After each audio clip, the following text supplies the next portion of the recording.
Charlotte Thompson Iserbyt served as the head of policy at the Department of Education during the first administration of Ronald Reagan.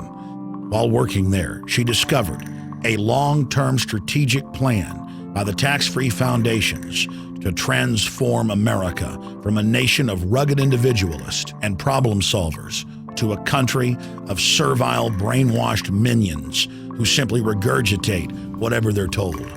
We now present to you the secret history of Western education, the scientific destruction of minds.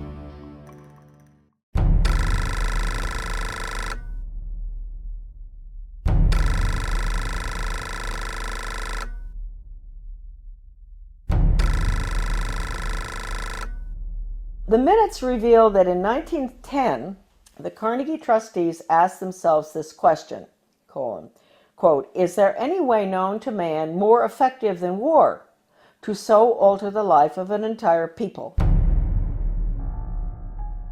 For a year, the trustees sought an effective, peaceful method to alter the life of an entire people. But ultimately, they concluded that war was the most effective way to change people. Oh, God. World War I, horrible war. Oh, God. I mean, made every other war look like nothing. They sent a confidential message to President Wilson insisting that the war not be ended too quickly. After the war, the Carnegie Endowment trustees reasoned that if they could get control, here we go, of education in the United States, they would be able to prevent a return to the way of life as it had been prior to the war. And they recruited the Rockefeller Foundation to assist in such a monumental task. Education should aim at destroying free will so that pupils are thus schooled they will be incapable throughout the rest of their lives of thinking or acting otherwise than as their schoolmasters would have wished. Influences of the home are obstructive, and in order to condition students, verses set to music and repeatedly intoned are very effective.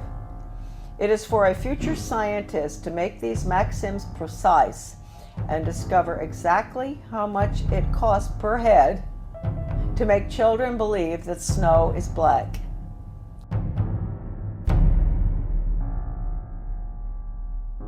When the technique has been perfected, every government that has been in charge of education for more than one generation will be able to control its subjects securely without the need of armies or policemen." End quote. Young people cannot be trusted to form their own opinions. It's our job to tell them.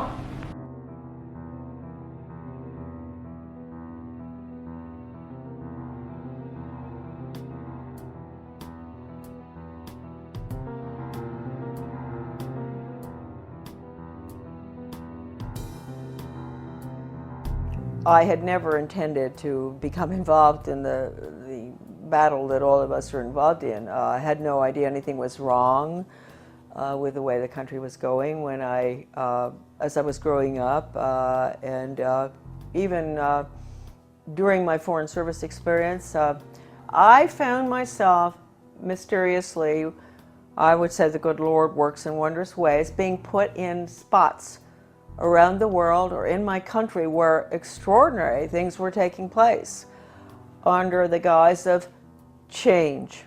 And we've all heard that so much, you know, from the Obama administration, Bill Clinton, he was the first one to mention change agents, etc. So for some reason, I was plucked out, and I found myself being sort of pushed. My name is Charlotte Thompson Iserbyt. My maiden name is Thompson. My husband, who I want to give great credit to at this point, was Belgian, from the Flemish part of Belgium. I met him, I'll explain that later, in Europe when I was working at the embassy in Brussels. Without my husband's help throughout the last 30 years, certainly when we came back to Maine, my work never would have happened. And he understood beautifully. He had been highly educated in Europe, and he understood the whole plan.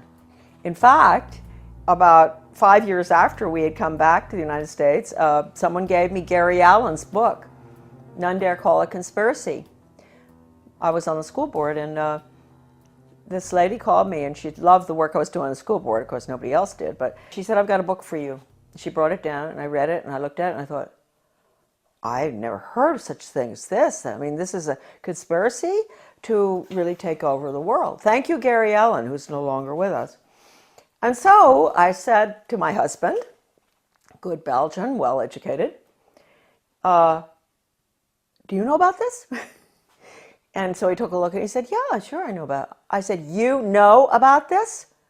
You know about the Illuminati and the Bavarian conspiracy? You know about all this, the plan to implement a world order huh? And he said, well, yeah, I learned all that in school. And I thought, oh, okay. So thank you, Jan, wherever you are. I think that maybe you're very involved in helping all of us right now straighten out this mess. We go back. I was born in 1930. Yes, I'm getting there. My mother was from Virginia, a wonderful Southern conservative, wonderful gal.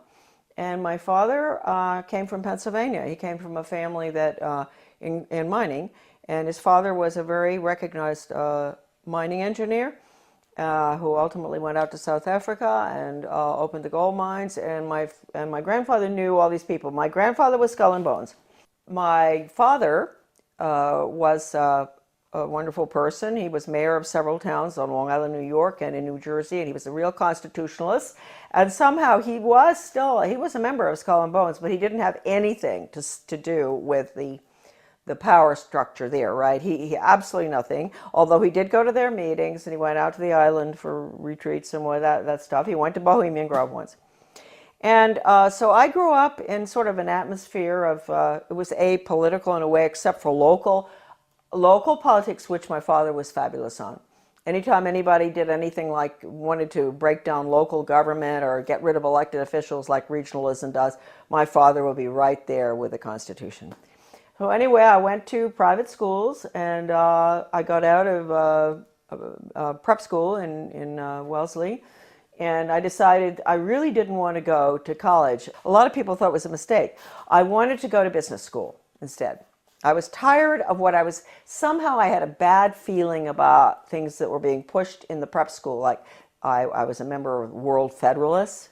I was falling for this junk.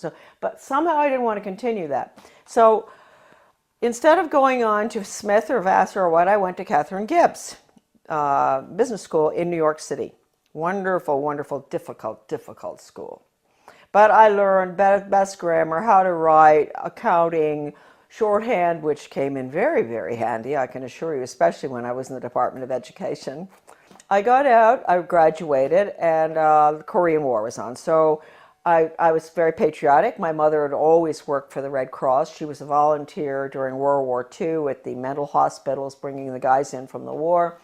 So I heard a lot about the Red Cross, which is, I want to point out right now, changed enormously from that time. And I wish I could say it in a better way. I think it does very good work. But it's connected with all the other, non-governmental, non-profit groups, and they have all been infiltrated. I signed up for Korea, that's right, but they changed my orders. And at the last minute, I went to Guam. I spent a year there. My next assignment was Shitoshi, Hokkaido, another air base, fighter base, I think. I finished my tour. I didn't want to come home by air. I wanted to go by ship. So I decided to go. A friend of mine went with me, third class, in the bowels of the Vietnam, which was a freighter. Luckily, I was in third class. So I was down, and we had very good food, because French have good food, whether it's third class or not.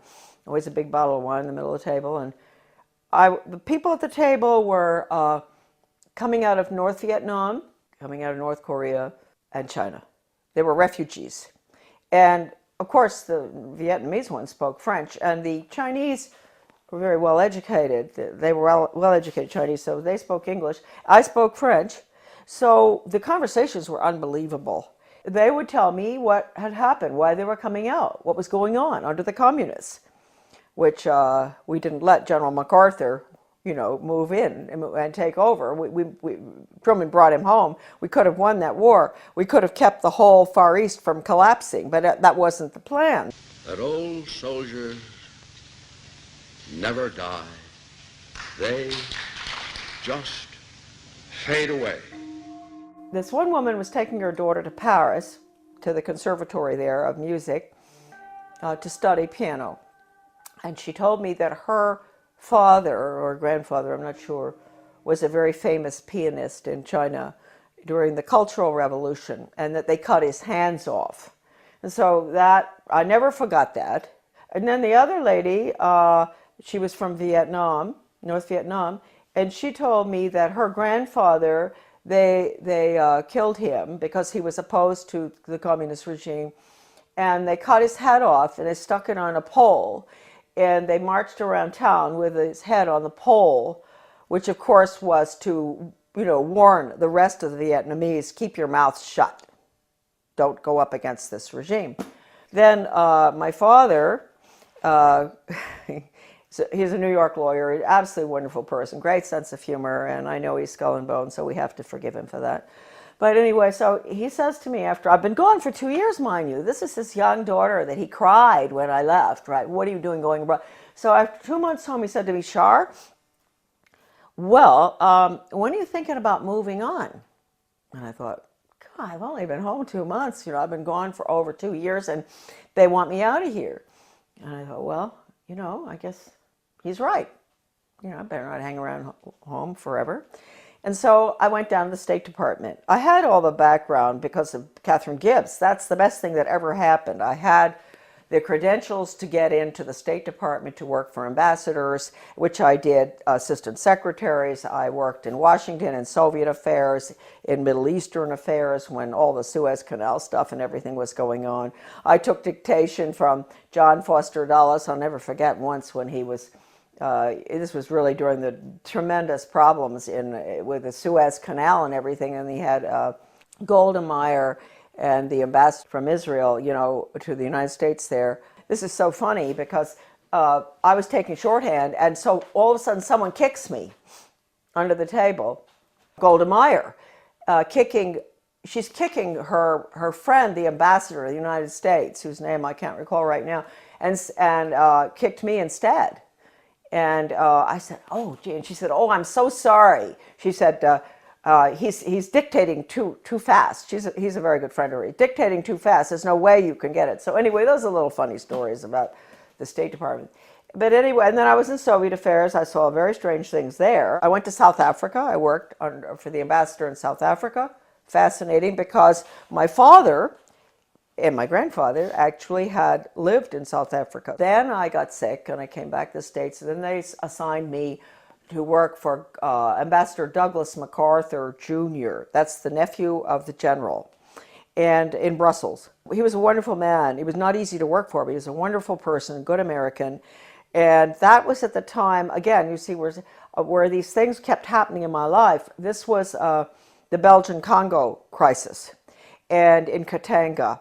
And I was there. I saw all the cables coming in regarding the UN troops and how they were raping citizens and nuns, and people were dying and all. So I was there in Brussels. Here I'm learning, Charlotte's learning, that the UN isn't what people think it is. And all these cables coming in. I meet my husband. I meet him on a train going skiing. That's how I met my husband.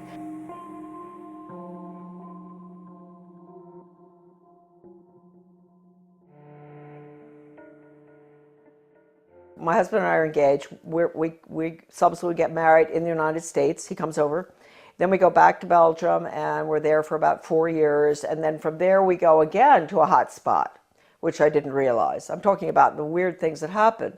The hot spot was Grenada. I could see then from our house overlooking the bay, the lagoon in St. George's, all this activity. Boats coming in with strange flags. Stokely Carmichael came down there to sort of stir up the pot to get the Grenadians, mad at the rich, nasty capitalists who owned these yachts and all. It was really getting bad there. And I knew the political situation well because we had Grenadians working on the boat. I had a lot of Grenadian friends in government as well. Anyway, we left. We were there about 5 years. And then when we left, I remember telling our Grenadian friends, you're going to have trouble here. There's troubles coming. And of course it did. In 1984 4, I guess. That was one good thing Ronald Reagan did, which I was opposed to because it was a UN move, but he saved a lot of my friends from being killed by the Soviet regime in Grenada by moving in there to protect, so-called protect American students. But it was really the oil pipelines, I think, of Rockefeller that we were protecting.